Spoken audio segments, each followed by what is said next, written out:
What is up, my beautiful gemstones? Welcome back to my channel, and if you're new here, thanks for checking us out. My name is Gemma Jade, but today we are going to be discussing the Elisa Lam case here on the channel, but I'm doing it a little bit differently than I normally would do a true crime or any other case here on this channel. When I release a new book, I normally will take 3 or 4 stories from that book, put them in a video, let you guys get a preview, a little sneak peek, maybe to entice you to go out and purchase the book. All of my books can be found on Amazon just by searching Gemma Jade Books, and most of the links you'll find in the description box, but that info will be at the end of the video.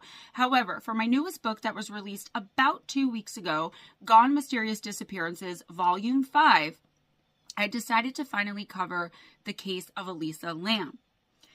For context, I want anyone who doesn't know me or know what I'm about, what I do here on this channel, or anything about those books to understand that not only am I discussing and covering bizarre, crazy, unsolved missing persons cases in those books, but I'm also discussing cases that have been solved, but that are just weird, strange. There's something very off about the cases in and of themselves. So I decided, being a medium and a paranormalist, doing what it is that I do, to put my own thoughts and opinions, research, knowledge, and experience into about a paragraph or two towards the end of each and every one of those stories and tell you guys, the reader, now the viewer, what it is I think could have possibly happened. In the beginning of each and every book, there's an introduction that states I'm not trying to offend anyone or paranormalize anyone's tragedy. It's just me doing what it is that I do publicly in a book and then here on the channel. So just so that we're all under the same umbrella of understanding that I'm not trying to offend anyone. These are my own expert and professional thoughts, opinions, theories, and maybe some things I picked up from being a medium as well. With that being said, let's jump right in to what I think happened to Elisa Lam and the facts of the case. Keep in mind too, this is going to be read as it's written in the book. I know so many of you reading this book have heard of this case before, and even if you don't know it by name, then you almost certainly remember the creepy and bizarre footage of Elisa Lam on the elevator the night she went missing while staying at the Cecil Hotel in Los Angeles, California. I went back and forth for a long time about whether or not to put this case in my book because it's technically been solved, and I believe the official reports say that Elisa inadvertently and accidentally took her own life due to some emotional disorders she may or may not have had and may or may not have been taking medications for at the time. So basically, death by unfortunate misadventure.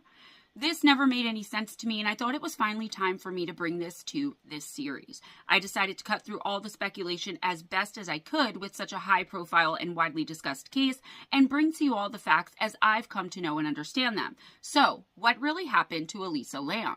We've talked about a lot of mysterious disappearances that have happened both in and out of the woods, but just as this story is one of the most unusual I've covered in this series so far, so is the location. Let the fact that this particular bizarre disappearance took place in a busy hotel in a bustling city be a lesson and a warning to you all. If you don't stay aware of your surroundings and at least be somewhat conscious of both human and spiritual realms and beings around you, human and spiritual threats, you are putting yourself in danger and your life at risk. The Cecil Hotel was located at 640 South Main Street in Los Angeles, California.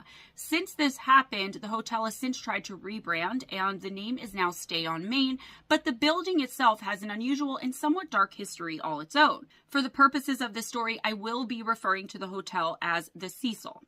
Depending on where you get your information, this somewhat infamous hotel opened its doors for the first time in either 1924 or 1927 and was supposed to be a luxury hotel. However, due to the Great Depression and other things going on in the area in the subsequent decades, the state of the hotel declined dramatically and rapidly, and before long, it was no longer the luxurious, star-studded, 5-star experience it had been for the first few years it was open. The building has 14 floors, and on top of it, there's a platform on which sit 4 water tanks. There's a locked door on the roof with an alarm system that's supposed to restrict access, and even though some say it isn't always locked and or that the alarm isn't always working, I do believe on the night in question when Elisa met her untimely and very mysterious demise, those things were both on and in working order. The alarm activates at the front desk of the hotel if someone tries to open the door without using the key card or otherwise having permission to do so. Back in the mid to late 20s, when it was brand new, the Cecil Hotel advertised mostly to businessmen as a place for them to stay comfortably while in the downtown Los Angeles area. I haven't been able to find a single other hotel that has had as many bizarre things happen or as many tragedies, etc., as the Cecil Hotel. And trust me, I've done a lot of research into this.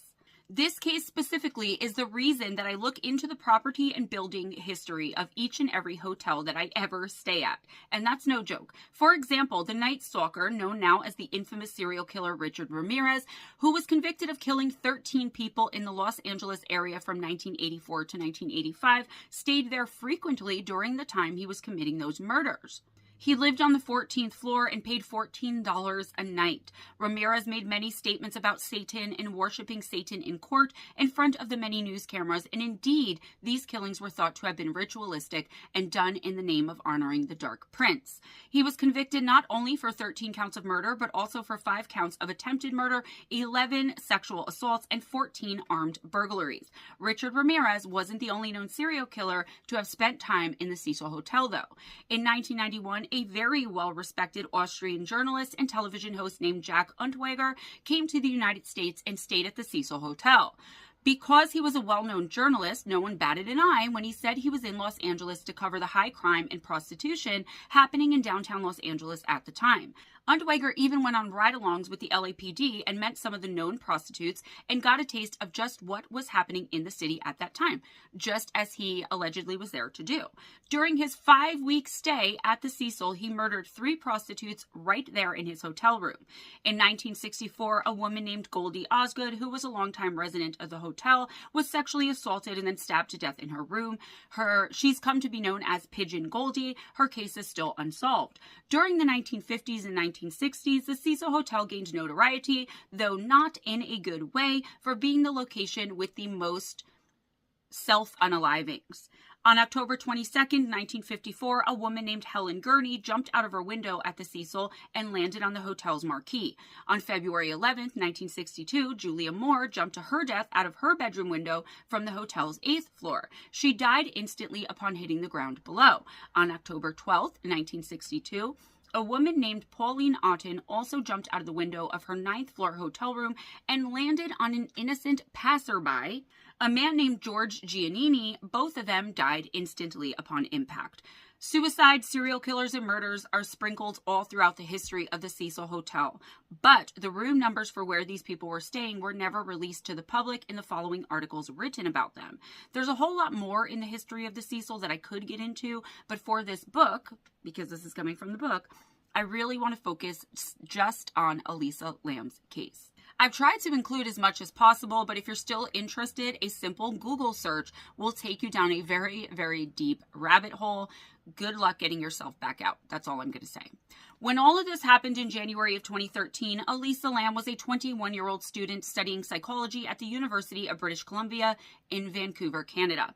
The daughter of hard-working immigrants from China who owned a Chinese restaurant in Burnaby, British Columbia, Elisa was said to have been very hardworking and studious herself. However, she was on break from school and wanted to get out into the world and do something fun by herself. It wasn't the first time she had traveled alone, and I'm sure no one ever suspected that it would be her last. And an important thing to note here is that she was known for using public transportation when she traveled. Her trip to Los Angeles, California would be no exception. Elisa rode Amtrak South and arrived in Los Angeles on January 26th. She immediately got herself a hotel room at the Cecil and went to visit some tourist locations in the area. She posted about her trip on social media, mainly using her Facebook page to let her friends and family back home know what she was up to. And according to her posts from the day she visited the San Diego Zoo and went to see the Conan O'Brien show. There are many other details about her travels on her social media from that time, but nothing really significant to what would eventually end up happening to her. According to her friends later on, Elisa never smoked cigarettes or anything else, never drank alcohol, and never did any drugs at all. Whether on vacation or not, Elisa called her parents every single day to check in and have conversation about life and whatever else was going on with her. While on vacation specifically, though, she would tell them where she'd been, what her plans were for the following day. They worried about her being in another country on her own, but she was a grown adult and had always proven herself to be very responsible. That's why when her parents and no one else in her family had heard from her all day on January 31st, having heard from her every single day up to that point, they were immediately worried and felt as though they knew something bad had definitely happened to her. If you look into some sources, they'll tell you that Elisa wasn't reported as missing until February 8th, but knowing how overprotective her parents were and how close she was to them, I'm pretty confident that it didn't take that long and that the first phone call they made to the authorities was on the 31st, or at the very least on February 1st. They called the Vancouver police and they in turn called the Los Angeles Police Department to do a welfare check at the Cecil on Elisa. This all happened on January 31st, 2013. Once they got to the hotel, the authorities interviewed the staff and found that Elisa had been seen on the 31st by a few of them. An investigation into what happened to Elisa when she couldn't be contacted and wasn't in her hotel room was launched immediately from that point on. There's a lot of information in this case that I'm not including because it isn't really pertinent to what we're here to discuss. And once again, I do urge you all to look into the facts and details on your own if you're really that interested. A couple of things I would like to mention before we get into the actual investigation into Elisa's disappearance is that, for one, she was initially assigned a shared room at the Cecil. This means for a very discounted rate, Elisa would have been staying with one or more complete strangers in a shared room. However, that situation didn't last very long and Elisa was eventually assigned her own room. While those details are often somewhat obscure and sketchy, I've managed to find some facts about why she didn't stay in the room with anyone else, and these come directly from the manager of the hotel at the time and to this day. Initially, Elisa's roommates complained about her quote-unquote odd behavior. She had been leaving notes all over the room that read, "Go away" or "Go home." She would lock them out of the room whenever they left and make them give her a password they had absolutely no way of knowing before she would let them back in. She would talk to herself and she let her things become a mess all over the room, even on their beds, basically behaving erratically the entire time they had been sharing the room with her. Elisa was eventually given her own room in order to avoid any further issues between her and the other paying guests. When she went and attended the live taping of Conan O'Brien, she was actually escorted off the premises by security due to, quote, erratic behavior, end quote, as well. Though I couldn't find specifically what she had been doing at the taping of Conan O'Brien that had been so incredibly disruptive. January 31st was the day Elisa was supposed to check out of the Cecil Hotel because she was heading to the next leg of her adventure and she would be staying somewhere in Santa Cruz. However, she never checked out. So the hotel staff who told investigators that they'd seen Elisa that day said she'd been alone, and the only person outside of those hotel staffers who remembered seeing her that day was a woman named Katie Orphan. Katie managed a bookstore called The Last Bookshop, and she remembered Elisa as being, quote, outgoing, very lively, and very friendly, end quote. Katie said as well, quote, she was talking about what books she was getting and whether or not what she was getting would be too heavy for her to carry around as she traveled, end quote. All in all, no one remembered Elisa behaving oddly that day at all. The LAPD brought search dogs into the hotel in the hopes of picking up her scent and seeing where it led them. The dogs brought them to the rooftop each and every time, but there was never any obvious signs that she had ever even been there, let alone that she was still there. Nothing suspicious had been reported by anyone, and on February 6th, the LAPD released details of the case to the public with the hopes of drawing in some new leads. On February 14th, 2013, the police finally received the video surveillance everyone has come to know, and it was that footage that initially made this case so infamous. So this isn't in the book, but I do want to say here, people are like, what were the search dogs? I know when I read this rough copy to a couple people, they were like, but why would they bring search dogs? So this hotel is, it's a historic landmark. There are some things going on even when they switched over and changed the name of it, where they weren't allowed to put out the long-term residents, who are a lot of the homeless and addicts on Skid Row. So they're, all the murders that have taken place, all the SAs, all that, it's a shady place and shady people hang around there. So maybe they were wondering, did she get kidnapped? Was she in one of the hotel's closets, All right, back to the book. The police said that they didn't know the date of the footage, but that Elisa was wearing black shorts, a red sweatshirt, and sandals in it. In the footage, she entered the elevator and immediately started pressing all of the buttons to all of the floors in a seemingly random order. However, the door never even closes, and it's at that point where Elisa backs into the corner of the elevator as though she is frightened by or trying to hide from someone or something outside of it. At various points in the video, it looks like she's having a conversation, but no one else ever appears in the video with her. Once she moves away from the corner she just backed herself into, Elisa then approaches the elevator doors, which are still open by the way, and very quickly looks from left to right and then backs herself into the elevator again. At no time in the video is anyone even seen crossing into the footage or walking past the elevator at all. She was obviously alone, as far as the human eye could see anyway, and we'll get to that later. Once again, Elisa stepped outside of the elevator and started looking around, and to some people it seems as though she's looking for someone specifically, and like she'd been hiding from whoever this was, maybe coming out thinking whoever it was had gone and left her alone. There's a very strange part in this footage where Elisa can be seen talking to someone and awkwardly moving her right arm back and forth. It looked to me as though she were petting a large dog or something like that, only there were no animals in the footage and still no human beings beside her either. After she's done petting the phantom animal, she backs up into the elevator again, this time with her hands over her ears as though trying to block out some sort of noise. She then moved toward the buttons and started pressing each and every one of them again in no particular order, or seemingly in no particular order.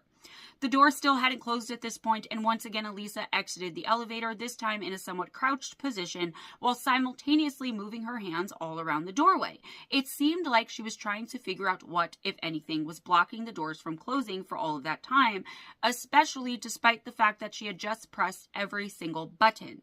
While she's doing this, she seems to be having a full-blown conversation with someone who isn't there, and also it looks like she's trying to reach out and touch something that isn't there as well. Elisa was in full view in the footage up until the timestamp says 2:28 when she walks out of view of the elevator's cameras, moving to the left and disappearing out of the frame. The elevator door continued to stay open until the 3-minute mark on the video, and then it finally closed. At 3:15, it reopened, but no one was in it, near or around the elevator at that time. You can easily find this footage in its entirety and see for yourself how bizarre it is all over the internet, YouTube specifically. I got chills the first time I saw it, and I actually remember where I was, what I was doing.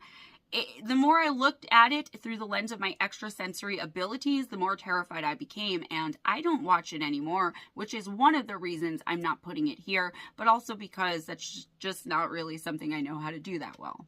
On February 19th, 2013, the front desk at the Cecil Hotel received many complaints from the guests and long-term residents staying in the hotel at the time about the hotel's water pressure.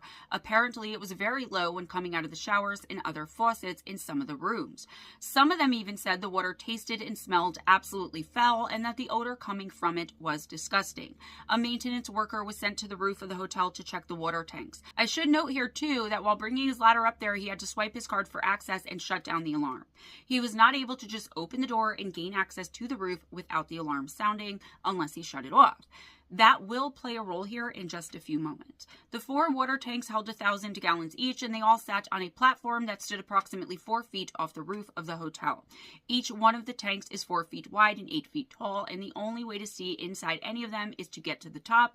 In this case, the maintenance worker used a 10-foot tall ladder and to open up the security latch. He put his ladder against the tank that was closest to the building on the far northeastern side, climbed up, opened the latch, and looked in. And when he did, I'm quite sure he got the shock of his life and was not expecting to see what he saw.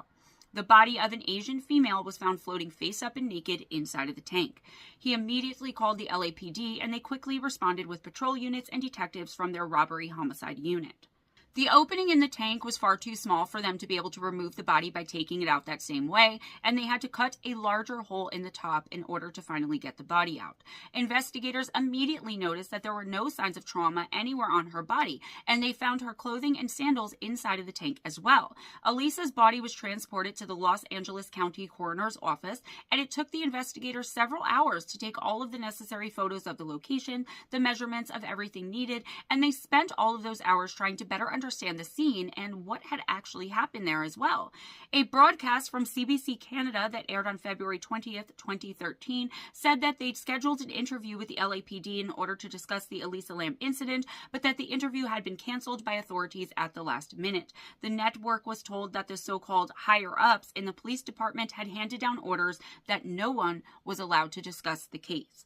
An article in the Huffington Post on February 22nd, 2013 discussed the coroner's findings. It read in part, quote, "The results of the autopsy were inconclusive, so coroner's officials said Thursday that they will have to wait for toxicological tests to determine a cause of death for Elisa Lam, 21, of Vancouver, British Columbia," end quote.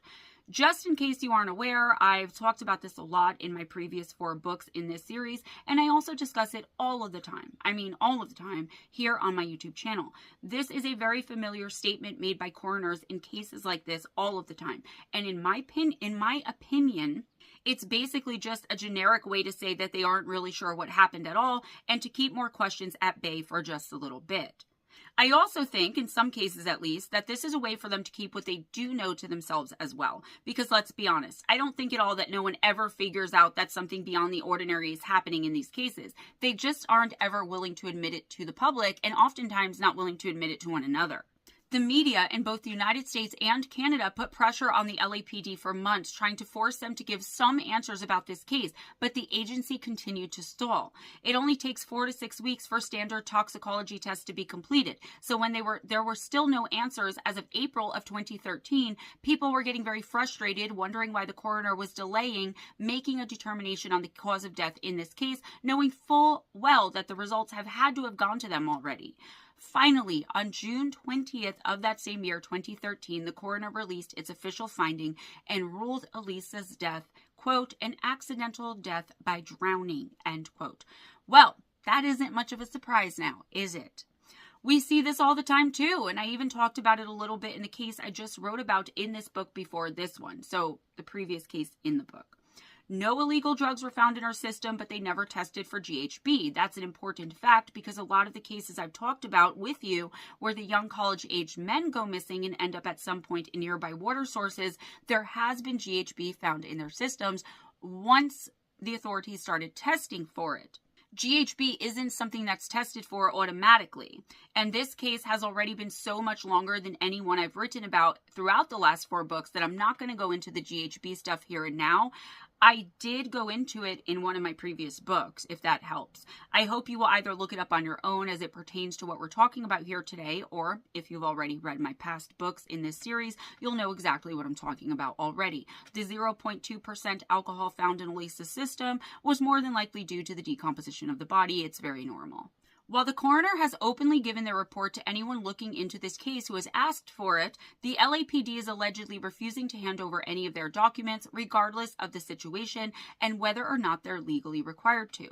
After all, if this is a closed case with it being solved already given the coroner's conclusion, then why wouldn't they just be transparent and hand over every detail to the public because they know how intense the public interest is in this case? I was able to second and third hand get my hands on the 26-page coroner's report, and within it there was some information obtained by the coroner's office from Elisa's sister, upon other things. The same clothing Elisa was wearing in the now infamous elevator footage were found in the tank around her that night. Some mold was noted on her body. Her body was very bloated, and there had been some skin separation, more than likely because of how long she'd been in the tank by the time she was found.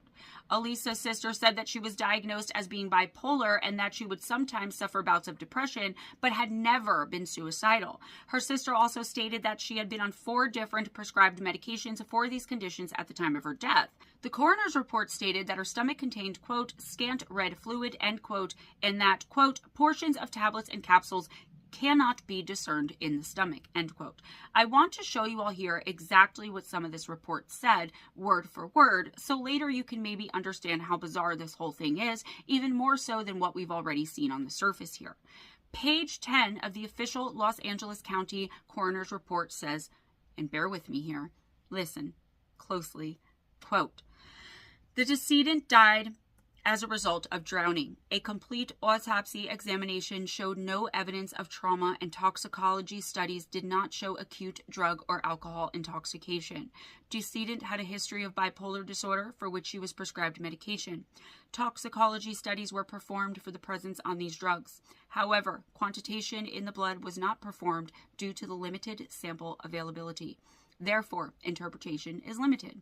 Police investigation did not show evidence of foul play.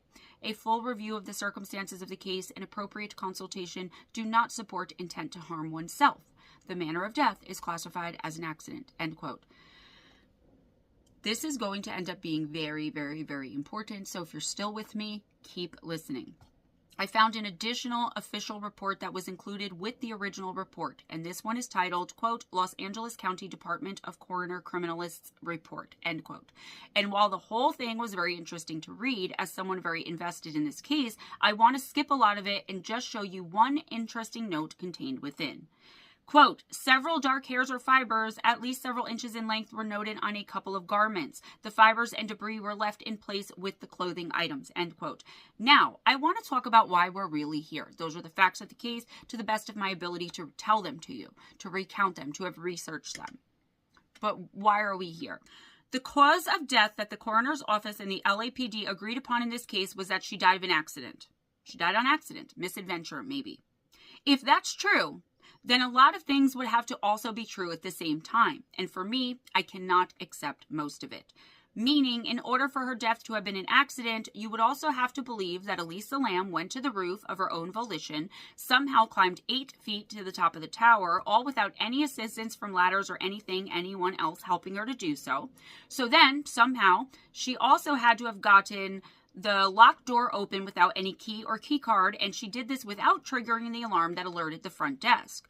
No one heard any alarms coming from inside the hotel that night. Elisa Lam was 5 feet and 1 inch tall and weighed 121 pounds. She was very slender and had a very slight build. Regardless of her size, she then would have had to have climbed or otherwise gotten up onto the very large and tall platform that held the water tanks. Think about just that statement for a second and remember that the maintenance man for the building and the officers who first arrived on the scene the day she was found could not do that by themselves and without the assistance of one another and of a ladder, and climbed up the side of the 8-foot-tall water tank in the dark, by the way, all while holding onto the side, and while doing all this, somehow also opened the locked latch at the top. She would have then had to have climbed inside of the tank, remembering the dimensions of it, 4 by 8, and how they had to cut a larger hole in the top to remove her body once it was found. But she did all of this, and once she climbed into the tiny opening, she then removed her clothes, closed the lid on herself, and accidentally drowned. According to the police and the coroner, Elisa did all of this completely on purpose while cognizant of what she was doing. Remembering as well that she had no history at all of trying to take her own life, and not a single person who saw or interacted with her while she was on that trip said she seemed in any way, shape, or form any kind of depressed. In fact, people who interacted with her on the day she died said she was very bubbly and upbeat, and even though the original 2 roommates said she'd been behaving strangely, they never said she was depressed or despondent in any way at any time. She was also vlogging the whole time, and not once did she mention feeling down or even low. She was excited to be on vacation. Why did it take the coroner 3 months to release their findings to the public, and why in the world would the authorities release that bizarre and seemingly nonsensical elevator footage to the public? They hadn't asked for anyone to do anything with that footage, meaning it's not like they were trying to identify anyone else in the footage or something like that, and in fact there never was anyone else in the elevator or around it in that video with Elisa at that time, not at any time. I personally think, and I know for a fact that I'm not alone here, that the police were simply hoping that the coroner's office would find drugs and or alcohol in Elisa's system so that they could then point to the elevator footage and say, see, she was behaving strangely because she was under the influence, and so of course she would do something so crazy, never mind that it would be impossible for her to do it at all, like climbing into the water tower, into the water tank to go for a night swim. One thing someone else pointed out that didn't even occur to me was the fact that the coroner stated in the part of the report I reiterated to you above, the coroner said that the quantitation of the blood wasn't or couldn't be performed because there was, quote, limited sample availability, end quote. Excuse me? They had an entire dead body but not enough blood to run tests? I'm going to say that to you one more again. They had an entire deceased body. How did they not have enough blood to run regular tests? It said right in that same report that she hadn't suffered any injuries, so she couldn't have suffered any sort of severe blood loss in that way. So what happened to her blood? Where was it? I know I've taken up a lot of this book to discuss what seems like only 2 very long cases, because I also covered the glitch in the Matrix death, Aaron Valenti. But I would write a whole book on this case alone if I could, but there's not that much information to do so with the resources I have. So please bear with me, because if you thought that was it, you were sorely mistaken. Things are, if you can actually believe it, about to get far more bizarre than they already are.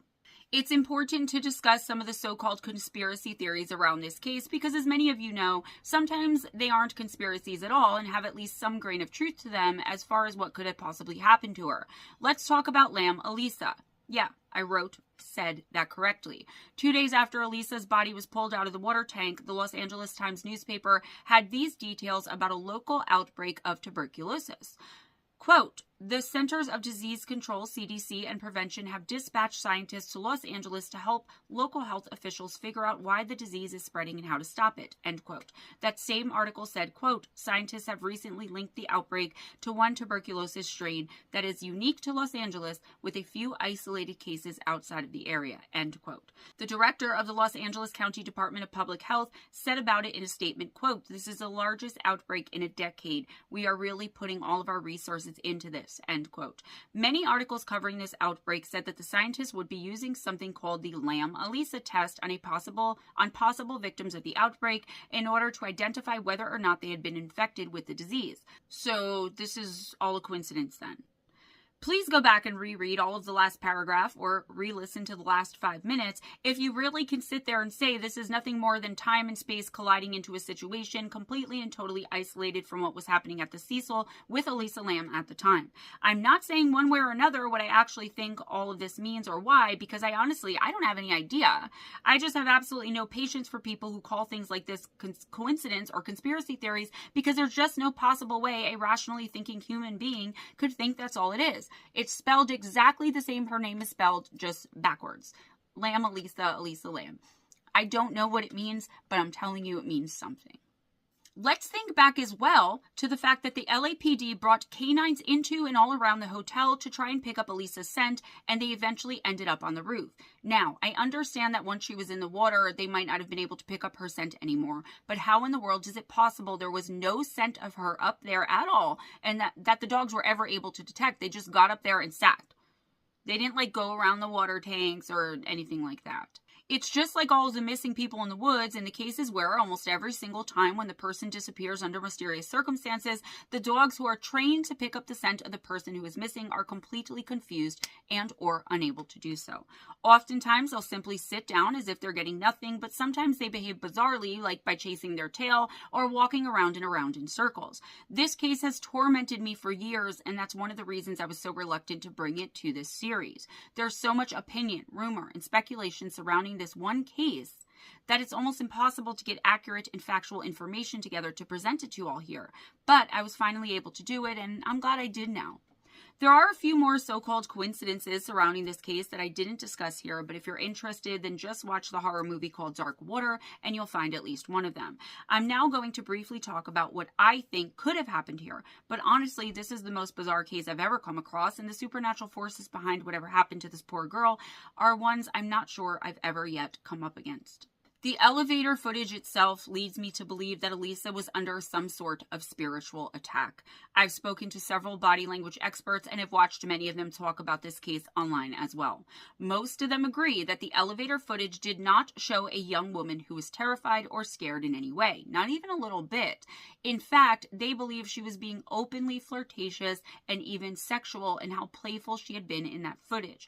However, there was no one there, and Elisa hadn't gotten together to meet with or had met with anyone while on that trip at that point, and it's thought she had no plans to do so anyway. So who was she flirting with?